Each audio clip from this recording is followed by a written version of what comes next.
नानक है उनकी पढ़ाई को, जिनको 16 साल की बच्ची का और 22 साल की बच्ची का फर्क नहीं दिखा। लानत है उन लोगों पर।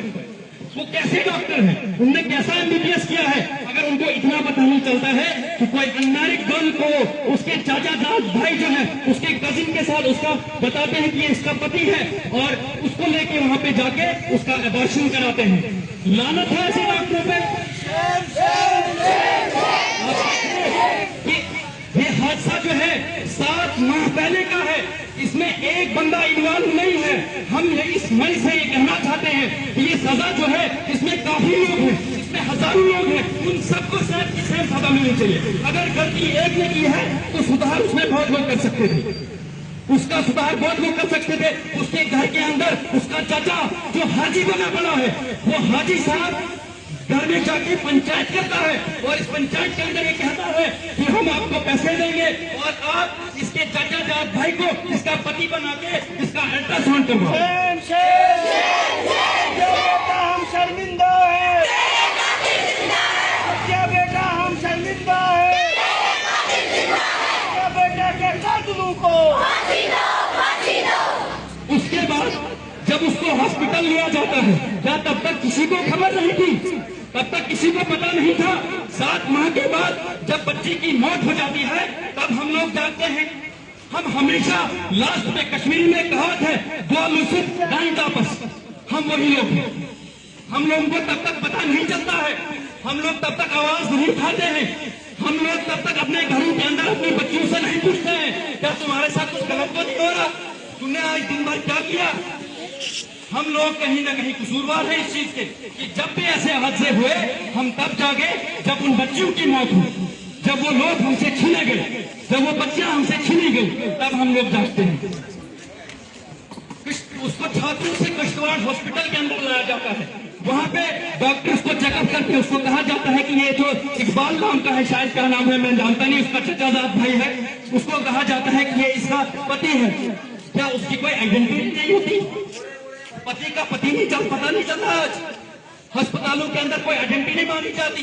जो लोग लीगल तरीके से डिलीवरी करने जाते हैं उनको प्राइवेट हॉस्पिटल में बुलाया जाता है, उनसे हजारों फॉर्मेलिटियां ली जाती हैं, उनसे हजारों फाइन लिए जाते हैं। क्या उस बच्ची से एक बार नहीं पूछा गया कि क्या तेरा सच में पति है, ये तो कितने साल की है, उसका आधार कार्ड नहीं चेक किया गया। लानत है तुम्हारे एमबीबीएस को, लानत है तुम्हारी पढ़ाई को।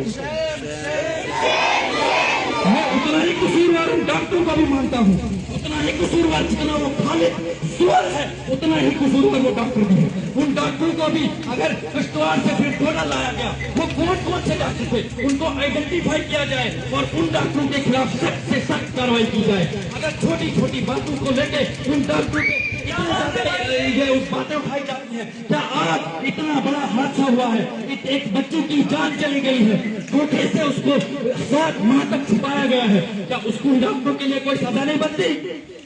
उनको भी वैसी सजा मिलनी चाहिए जैसे उस खालिद को मिली गई, वैसी सजा डॉक्टरों को मिलनी चाहिए। हम उनका टर्मिनेशन चाहते हैं उन डॉक्टरों का जिन्होंने उस छोटी सी बच्ची का 16 साल की बच्ची का विदाउट एनी आइडेंटिफिकेशन अबॉर्शन किया और बाद में अपनी जिम्मेदारी से हाथ पीछे करते हुए उसको जम्मू भेजा गया। अरे लानत है तुम्हारी एमबीबीएस पे, लानत है तुम्हारी पढ़ाइयों पे। तुम जाके कहीं सफाई कर्मचारी बन जाओ, कुछ और करो। तुम्हारा शोभा जो है तुम्हें ये इजाजत नहीं देता कि तुम बच्चों की रिस्पेक्ट करो, तुम बच्चों से पूछो। क्या ये लीगल तरीका आपको पता नहीं है डॉक्टरों को कि 21 साल की लड़की होनी चाहिए उसकी शादी होगी? आपने एक बार उसको नहीं पूछा, एक बार आधार कार्ड नहीं मांगा, आपने एक बार उस इकबाल सोर से नहीं पूछा, आपने एक बार उन टीचरों से नहीं पूछा कि ये बच्चे के साथ क्या किया तुमने। 7 माह तक हम लोग चुप बैठे। क्या कब तक ऐसे होता रहेगा? कब तक ऐसे हमारी बच्चियां जो है मरती रहेगी? कब तक ये जुल्म उठाती रहेगी?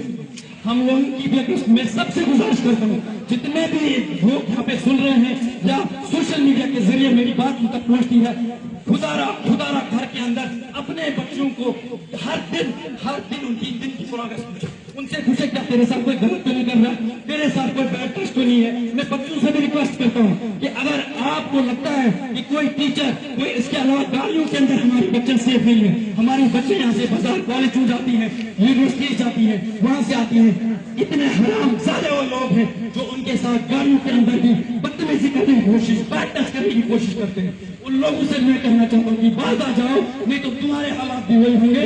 तुम अगर आज की बच्ची किसी के साथ करोगे तो तुम्हारी बच्ची के साथ होगा।